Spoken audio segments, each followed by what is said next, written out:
What's a dirty little secret that you know only because you work in the industry? I used to work in radio, and we totally didn't take caller 10. We maybe counted 1, 6, and then sorted through the callers until we found an excited-sounding voice that fit the target demographic. I won a radio call in trivia at a local station. We had to answer questions about Frosty the Snowman and what all his features were made from. I guess the phone screeners had enough of everyone not getting the 3 questions right, so when I called and they picked up, I got 2. Right, but missed one about his eyes. The screener then just told me to say Cole, and I think it was recorded and edited to make it seem like I got all 3 correct without prompting. I enjoyed $100 of gas back in early 2000s. I am working at a sports club with way over 2,000 members, and I can tell you, you might sign some paper about data security and how we handle data, but believe me, your data will go places you don't want it to go. My cousin worked HR for a 250-employee company. She had all of the information from everyone on her personal laptop because they never gave her a work laptop. Salaries, SSN, addresses, everything. I like to remind our clients that in our age of working from home, the HR manager's son trying to download hacks for Fortnite or similar is likely one of their biggest security risks.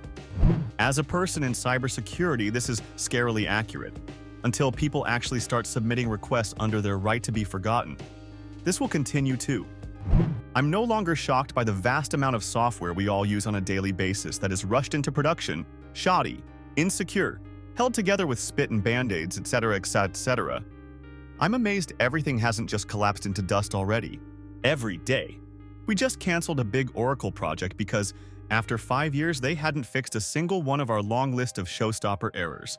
People just learning to code, getting your CS degree, have no idea that some of the biggest software companies in the world are shipping code I wouldn't let my Girl Scout troop get away with. Then your boss will sign a contract without talking to you and say, "But they're one of the biggest names in the industry. They're best in breed. What do you mean it doesn't work at all?" As someone who worked in QA for a number of years in 2000s, I've noticed a complete disregard for testing processes, and companies are literally eliminating testing positions over the last 10 years because they don't see a correlation to revenue. I'm not sure it's going to get better with automation or AI. I work on government infrastructure now, and we have 5 environments below production, just so we can hammer out every possible bug before implementing into production. This is not standard practice in the private sector. There isn't a larger than normal call volume. We just don't have enough staff. Also, your call is not important to us.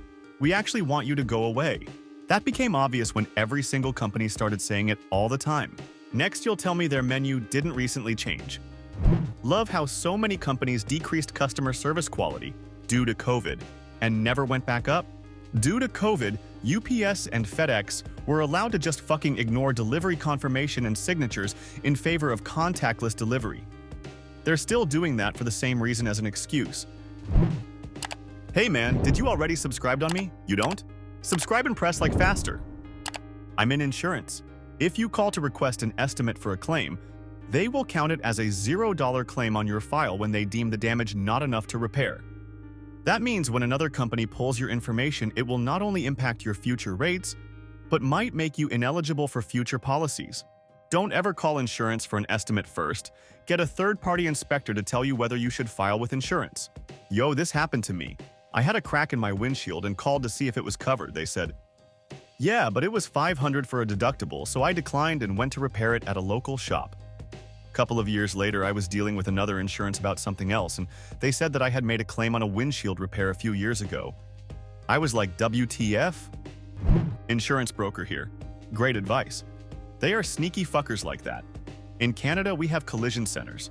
If you hit someone in a parking lot but can't find the person, you are supposed to jot down their information, plate hash, and go to the collision center.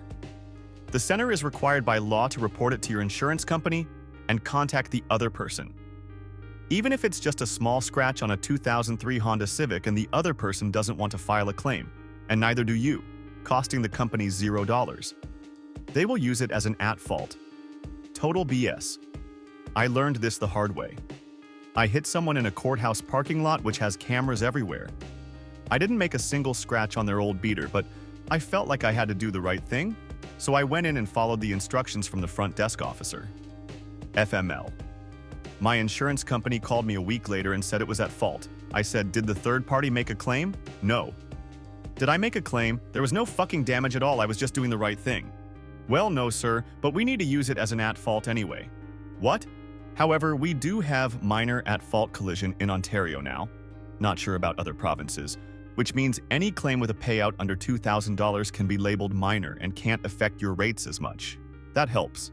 Still takes away your one-time accident forgiveness if you have it though. Beer taps at bars and restaurants are not always clean and can be very, very dirty. Same with the inside of soda spouts.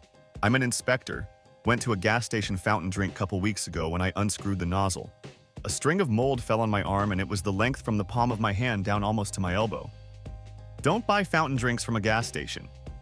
As a cybersecurity consultant, I can tell you many companies I have worked with are a when they are hacked, not a if they are hacked. Some orgs have people in charge of cybersecurity that barely know how basic protocols and technologies work.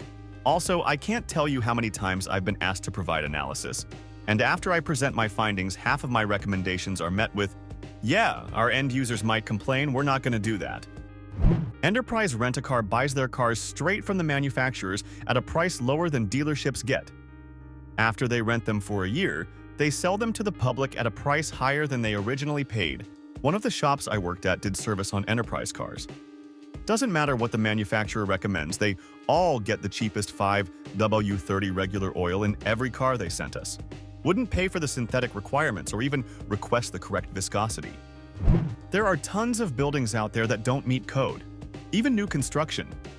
Inspectors either don't care, don't know the code, or don't even bother to inspect in the first place.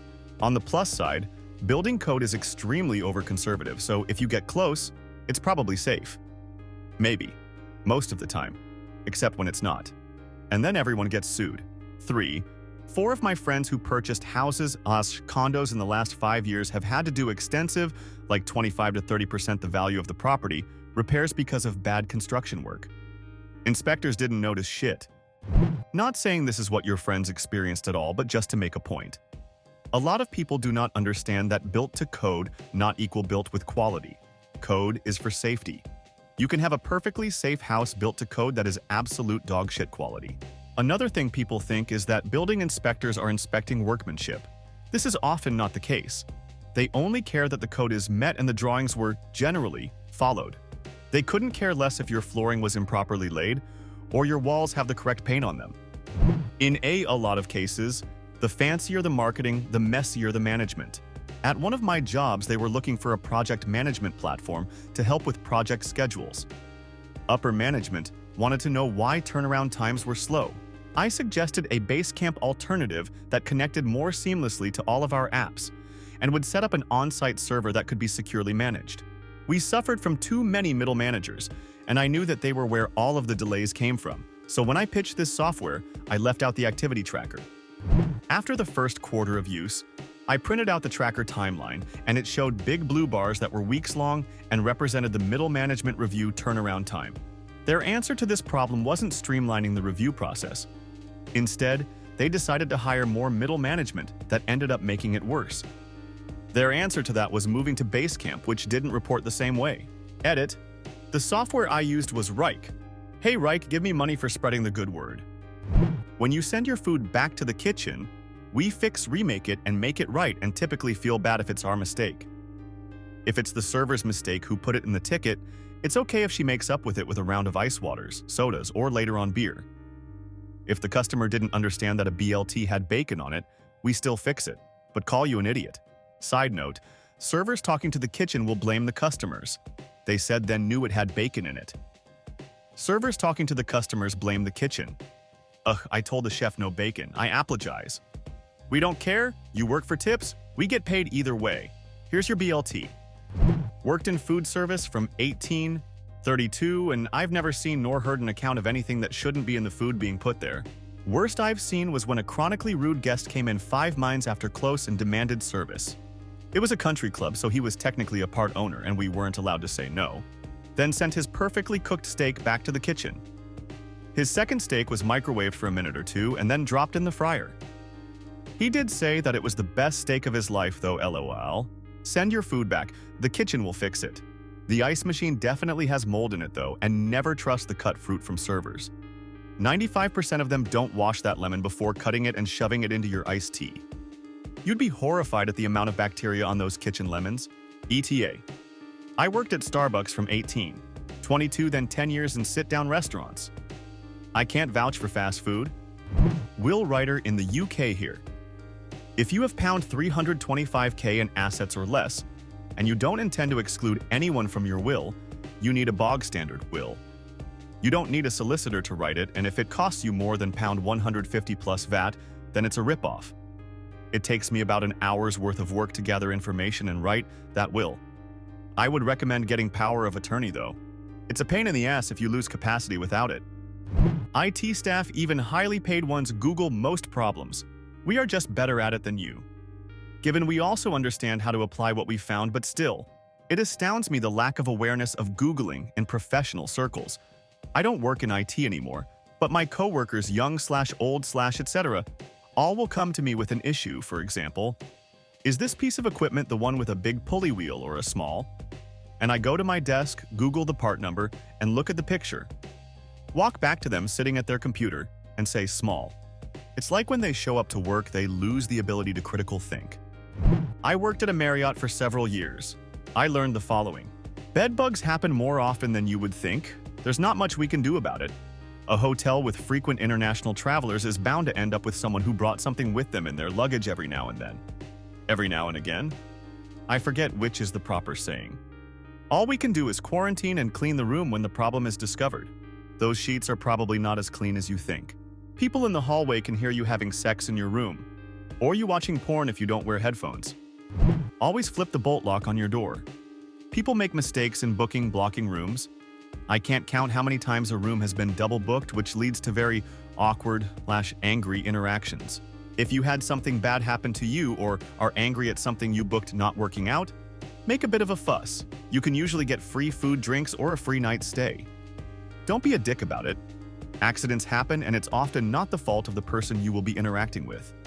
But hotels bend over backwards in order to not get a bad review. At the hotel I worked at, every review lower than a 9 or 10 was considered a 0. So get your money's worth. Lastly, we can smell the smoke weed coming from your room. We can also smell it when you leave. We might not be able to do anything about it when it happens, but you will absolutely be charged for the 1-2 extra nights that the room is unavailable while we clean the stench out. Please stop smoking in the rooms. You're the only one who can't smell it. Everyone else can. We know you're lying. Stop being childish. I work in the medical field. This isn't really about my field exactly, but an adjacent field, health insurance. There is a guy reviewing our notes looking for reasons to deny a claim. The guy reviewing generally has no clinical knowledge whatsoever, but they are looking for certain key works so they can stamp the denial on the claim. For this reason, I will omit certain things on the clinical notes if it isn't directly applicable to what I am treating, because I know from experience that they will use that word as an indication that the proposed treatment is inappropriate and therefore denied. I learned this the hard way when my daughter was denied allergy testing. Twice. I appealed and won. But seriously, allergy testing? My other daughter was denied a lip tongue tie surgery, but the dealer himself actually appealed that one for me. Apparently, he's had to do it a lot because insurance companies just think it's only an issue for breastfeeding, and you can just formula feed instead. Everyone knows gyms are dirty, but no one knows how dirty. When you finish a workout, scrub your hands with hot soapy water. Get between your fingers, under your nails, your palms, as if you've been touching raw chicken. They clean everything at night. No, we do not. Thanks for watching this video. Subscribe, press like, and comment.